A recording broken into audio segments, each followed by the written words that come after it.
Students, आज आपका topic है रेडिएशन। चैप्टर वही हीट एंड टेम्परेचर से। तो रेडिएशन देखिए, हीट ट्रांसफर का ऐसा मेथड, हीट ट्रांसफर का एक ऐसा मेथड है जिसमें मीडियम की जोड़ी नहीं है, विदाउट नीड ए मीडियम। ठीक है, जैसे सन से जो सनलाइट आता है और सनलाइट के साथ और जो हीट एनर्जी उसका है ना, वो हीट एनर्जी स्पेस जहाँ की वैक्यूम है, वैक्यूम से होकर चला विदाउट नीड ए मीडियम, उससे मीडियम की कोई जुड़ी नहीं है ना। तो हीट प्रोसेस का यही मेथड क्या है, हीट ट्रांसफर का जो मेथड है जिसमें मीडियम की कोई जुड़ी नहीं है, इसी को रेडिएशन तो कहते हैं।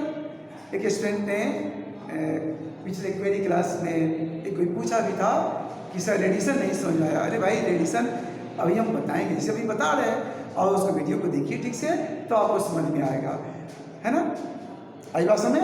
अब मैं डिफिनेशन लिख देता हूँ यहाँ पर, देखिए स्टूडेंट्स। अब देखिए कहता है क्या है कि आपकी बुक में भी डाला है क्वेश्चन से टॉपिक कि how does radiation occur, radiation होता कैसे। तो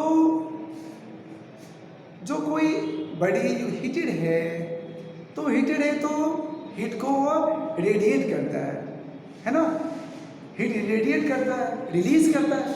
तो हीट जो रिलीज करता है तो हीट एनर्जी फोटोन के फॉर्म में, फोटोन के फॉर्म में वह, फोटोन क्या है, packet of electromagnetic wave, packet of heat energy, समझिए हीट एनर्जी का पैकेट। तो फोटॉन्स के फॉर्म में वो आगे बढ़ता चला जाता है। किसे, जो बॉडी हीटेड है और वह हीटेड बॉडी जो हीट का रेडिएशन करता है, हीट एनर्जी इमिट करता है, छोड़ता है, रिलीज करता है, और वो हीट एनर्जी जो रिलीज करता है तो पैकेट के फॉर्म में उसको फोटोन, आगे क्लास में जाएंगे वो टर्म में आगे क्लास करती है, आपके बुक में डाल दिया है फोटॉन्स। तो फोटोन वर्ड के बारे में विशेष करके आप आगे क्लास में जानेंगे। और समझिए क्या है, तो पैकेट है, हीट एनर्जी का पैकेट। फोटॉन्स क्या है, packet, packet of heat energy. ठीक है, तो कैसे निकलता है हीट एनर्जी का ट्रांसफर, ये जो हो रहा है रेडिएशन के थ्रू, कैसे, तो heat transfer in the form of photons. तो heat transfer in the form of photons. Photons क्या, packet of heat, packet of electromagnetic wave, समझ लीजिए, है ना। और वह इलेक्ट्रोमैग्नेटिक वेव के रूप में आगे बढ़ता है, आगे क्लास में जाकर भी पढ़ेंगे आप। इसीलिए तो उसे मीडियम की आवश्यकता नहीं है, वह नॉन मैकेनिकल वेव है ना। अब 7 क्लास में कम करके पढ़ना इलेक्ट्रोमैग्नेटिक वेव के बारे में, विशेष करके आप अपर क्लास में जाकर पढ़ेंगे, लेकिन थोड़ी जानकारी लेकर के चलना है। अभी जो डिटेल पढ़ना है आप लोगों को हम बता रहे हैं, ठीक है। तो क्या कहेंगे sir, heat transfer in the form of photons. Photons means packet of heat energy and does not need any medium, और उसे मीडियम की जरूरत नहीं है। अब एक चीज बताऊं कि एक वर्ड आया है कि रेडिएंट एनर्जी किसे कहते हैं, आपके बुक में है रेडिएंट एनर्जी। अभी देखिए रेडिएंट एनर्जी। स्टूडेंट्स, अब आपको समझना है कि रेडिएंट एनर्जी क्या है, आपके बुक में डाला है रेडिएंट एनर्जी। तो जो कोई हॉट बॉडी हीट एनर्जी को इमिट करता है तो उसे को हम रेडिएंट एनर्जी कहते हैं, है ना। यानी द एनर्जी इमिटेड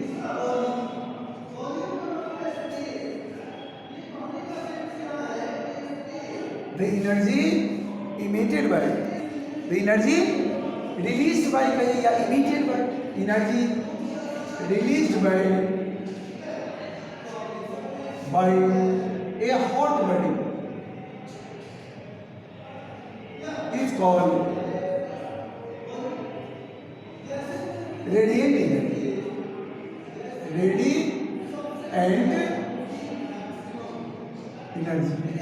और ये समझिए कि एनर्जी रेडिएट कौन से करता है? जो हॉट बॉडी हीटेड है ना, एनर्जी का रेडिएशन करता था, इमिट करता है। और आपको बताएं कुछ ऐसे बॉडी है जो सबसे ज़्यादा हीट को एब्जॉर्ब भी करता है और हीट को रिलीज भी करता है, जिसमें कि आपका एक टॉपिक समझ लीजिए कि जो ब्लैक बॉडी है ना, कोई टीन है उसको आप ब्लैक कलर से पेंट कर दें और उसको देखिए ज़्यादा से ज़्यादा हीट एनर्जी को एब्जॉर्ब भी करेगा। तो जो ब्लैक बॉडी है वो हीट एनर्जी का गुड एब्जॉर्बर भी है और गुड एमिटर भी है। ठीक है स्टूडेंट्स, और आप समझिए कि जो ब्लैक बॉडी है वो क्या है? गुड एब्जॉर्बर भी और गुड एमिटर भी है। किसका? हीट एनर्जी का है। तो ब्लैक बॉडी गुड एब्जॉर्बर भी है और गुड एमिटर भी है, यानी एब्जॉर्ब भी करता है ज़्यादा। आइए एक्सपेरिमेंट, आपको तो आश्चर्य लगता होगा कि जो बॉडी गुड एब्जॉर्बर है वो गुड इमिटर भी, यानी एब्जॉर्ब भी करता है सबसे ज़्यादा अच्छा से और वो इमिट भी करता है, निकालता भी रहता है ज़्यादा। कैसे? जब बॉडी ठंडा यदि है और हीट एनर्जी है। अब एक्सपेरिमेंट करके आपको बताते हैं। अब फिगर बनाते हैं, है ना, फिगर बनाते हैं तब फिर बताते हैं। आपका टाइम ही थोड़ा बचेगा। स्टूडेंट्स पहले देखिए कि गुड एब्जॉर्बर कैसे है। पहला आपको फॉर गुड एब्जॉर्बर,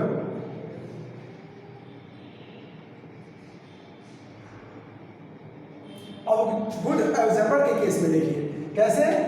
आप एक टीन का डब्बा ले लीजिए और उसको ब्लैक कलर से पेंट कर लीजिए और एक दूसरा उसी आकार का उसी शेप का आप ले लीजिए जिसको मतलब सीधा व्हाइट है, और दोनों में इक्वल अमाउंट में वाटर डाल दीजिए। वाटर कितना डालना है? इक्वल अमाउंट में। इसमें यदि ½ लीटर डालते हैं इसमें ½ लीटर डालिए, इसमें यदि 100 मिलीलीटर डालते हैं इसमें भी 100 मिलीलीटर डालिए, यानी इक्वल अमाउंट में दोनों में वाटर डाल दीजिए। ठीक है, और उसका इनिशियल टेम्परेचर दोनों का नोट कर लीजिए। ये थर्मोमीटर है ना, ये आपका एक थर्मोमीटर हो गया। थर्मोमीटर से आप इनिशियल उसका टेम्परेचर दोनों का नोट कर लीजिए। बताइए दोनों में वाटर सेम टेम्परेचर पर रहेगा स्टार्टिंग में, और तब उसको कहाँ रखना है? धूप में डाल दीजिए। ठीक है, या नहीं तो आप हीट कीजिए। आप चूल्हे पर अच्छा होगा कि आप उसे धूप में डाल दीजिए, सनलाइट में डाल दीजिए और एक ही टाइम में डाल दीजिए। दोनों में इक्वल अमाउंट में वाटर है, दोनों का साइज इक्वल है लेकिन कलर अलग है। एक का कलर ब्लैक आपने कर दिया, एक व्हाइट रखा। ठीक है, और दोनों में लैब थर्मोमीटर डाल करके उसका इनिशियल टेम्परेचर, शुरू का टेम्परेचर उस पर नोट कर लीजिए। देखिए इनिशियल टेम्परेचर दोनों का सेम है। अब आप उसको हाफ एन आवर, आधा घंटा छोड़ दीजिए। ठीक है, या 1 घंटा, मतलब सेम टाइम के लिए दोनों को एक साथ धूप में रहने दीजिए। अब देखिए टेम्परेचर किस में बढ़ेगा ज़्यादा? बताइए। देखिएगा जो ब्लैक टीन है ना उसमें का जो वाटर है वो थोड़ा ज़्यादा हीटिंग होएगा। क्यों? क्योंकि ब्लैक टीन कैसा है? ब्लैक कलर से पेंटेड है। तो जब ब्लैक कलर से पेंटेड है तो इसने ब्लैक बॉडी ने क्या किया? हीट एब्जॉर्ब ज़्यादा किया। एब्जॉर्ब तो व्हाइट ने भी किया लेकिन ब्लैक बॉडी ज़्यादा हीट एनर्जी एब्जॉर्ब करता है।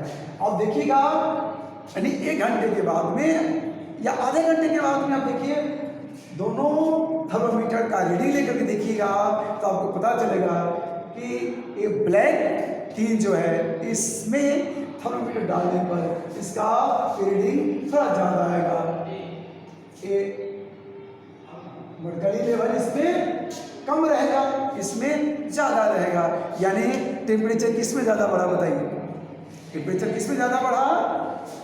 ब्लैक बॉडी में। क्यों? क्योंकि ब्लैक बॉडी ने हीट एनर्जी को क्या किया, एब्जॉर्ब ज़्यादा किया, जबकि दोनों का शेप, दोनों टीन का शेप सेम था तो दोनों पर हीट एनर्जी सेम अमाउंट में फॉल हुआ, लेकिन एब्जॉर्ब कौन किया जा रहा, ब्लैक बॉडी ने। ठीक है। अब दूसरा देखिए कि ब्लैक बॉडी गुड एमिटर कैसे जाती है ना, गुड एमिटर कैसे है उसको देखिए। ठीक है, फिर फिगर बना लेता हूँ। अब देखिए, अब ब्लैक बॉडी गुड एमिटर कैसे है, तो बहुत इजी में आप समझ सकते हैं। बस आपने जो वाटर रखा था ना गर्म होने के लिए, सो अब ऐसा कीजिए, अब आप ब्लैक टिन और वाइट टिन इक्वल शेप वाला ले लीजिए। ठीक है, और दोनों में हॉट वाटर डाल दीजिए, दोनों में सेम अमाउंट में हॉट वाटर डालें, और ऐसा हॉट वाटर की दोनों का टेम्परेचर, इनिशियल टेम्परेचर दोनों हॉट वाटर का सेम है, वो भी मेजर कर लीजिए। स्टार्टिंग में टेम्परेचर दोनों का सेम है, मेजर हो गया। ठीक है, अब मान लीजिए कि इनिशियल का है, दोनों का रीडिंग सेम है, आइए दोनों का रीडिंग सेम देखिए इनिशियल। ठीक है, अब आप क्या कीजिए, उसको रूम में, अब आप रूम में क्यों रखिएगा, आप रूम में छोड़ दीजिए उसको, रूम में बस 10 मिनट रहने दीजिए। 10 मिनट के बाद यानी after 10 minute you have to observe what is the final reading of the thermometer. अब देखिए उसका थर्मोमीटर का रीडिंग क्या है, आप देखिएगा कि ब्लैक टीन जो है ना, जिसमें कि हॉट वाटर का हालांकि दोनों में था, लेकिन अब 10 मिनट के बाद देखेंगे तो इसका जो रीडिंग होगा क्या होगा, कम शो करेगा, यानी इसने हीट एनर्जी ज़्यादा इमिट कर दिया। आफ्टर 10 मिनट ब्लैक टीन से हीट एनर्जी ज़्यादा रेडिएट हो गया, इमिट हो गया, है ना। 10 मिनट और, यानी एक्सपेरिमेंट के आधा घंटा तक कीजिए। अब हाफ एन आवर के बाद में देखिए फाइनल टेम्परेचर दोनों का रीडिंग लेकर के, तो थर्मोमीटर में मरकरी लेवल थोड़ा ऊपर ही रहेगा, क्या बताएगा इसमें अभी, यानी हाफ एन आवर के बाद में ये जो वाइट टीन है इसका टेम्परेचर थोड़ा ज़्यादा ही रहेगा, और ब्लैक वाला में, ब्लैक टीन में जो हॉट वाटर था, अब इसने ब्लैक बॉडी ने जो हीट एनर्जी इमिट किया थोड़ा ज़्यादा ही कर दिया। ठीक है, इस तरह से आप समझ सकते हैं क्या कि ब्लैक बॉडी गुड इमिटर भी है एक केस उसके लिए, इसलिए मैंने लिखा है for good emitter, good emitter के केस में ब्लैक बॉडी के लिए। ठीक है, आई बात समझ में।